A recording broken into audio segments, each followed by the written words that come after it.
We started conference this weekend. It's our first time doing it the way where we're playing the same team back to back, so it was a really good test for us. Thursday night we went to 5 sets and lost that one, and then bounced back on Friday and won in 3. It's good to finally be back home. I feel like we've been gone for a while because we have been gone for 3 weekends in a row. So.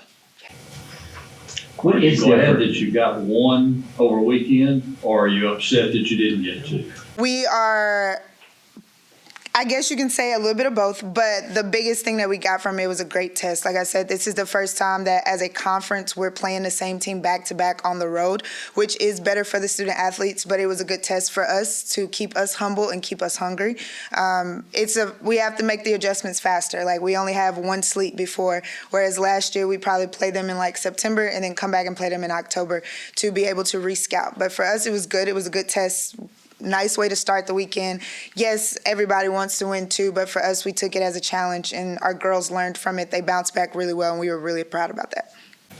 So basketball did that during the pandemic season. So, what's the most difficult thing about that back-to-back?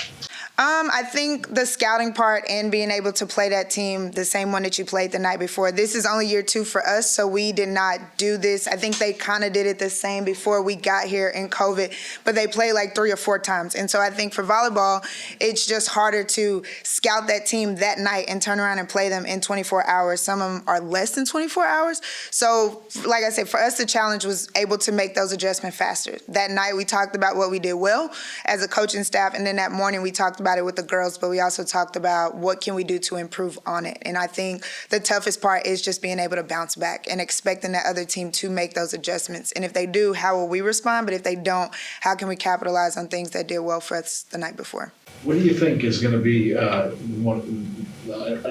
advantage of playing at EK Long? And is there going to be that advantage? I mean, it's loud in there. Yes.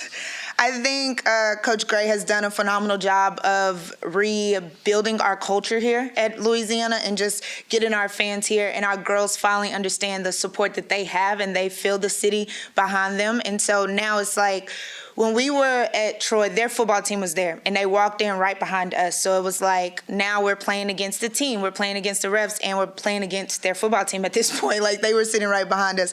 So I think for us, it's huge that we can have our home support and have someone there for us to help us be the team that we are. Like, as a staff and as a program, we bring a lot of energy, but our fans have done an amazing job as well. And so now we have other people to feed off of.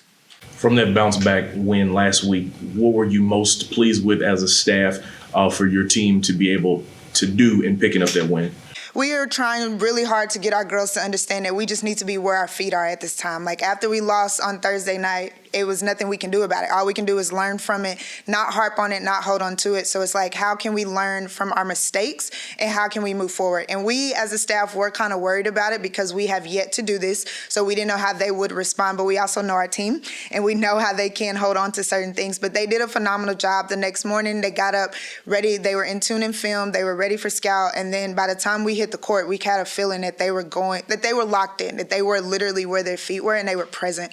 I think sometimes that's another struggle people will be struggling with through conference is how present are you right now? Are you thinking about the night before? Are you thinking about the next night? But like, the importance will be, where are you right now at this very moment? Passing game, a couple of urban matches here wasn't very good, much better on the tournament trip a couple weeks ago. How was that this past weekend? And were there anything else that you did better on Friday that maybe you didn't do on Thursday? I think from a statistical standpoint, passing was more consistent on Friday. I will say, I think overall we had a really good passing week. We've spent a lot of time in practice working on serve and pass because we know for us to run our offense, we have to be able to win that part of the game. And so I think the huge difference was we played more together as a team, and we competed more on Friday compared to Thursday's game. If you look at the numbers, I know a few of it was a little lopsided, but for the most part, how we felt as a program, we just played together more compared to Thursday night.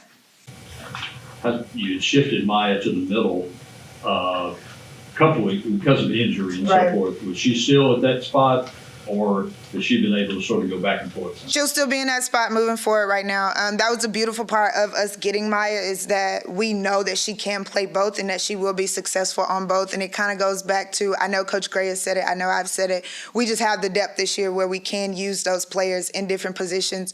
I know for us it's kind of funny because we've used a lot of different lineups, and I don't think that we've stuck with the same lineup for 2 weekends in a row, so stay tuned for this following weekend. It'll be really interesting as well.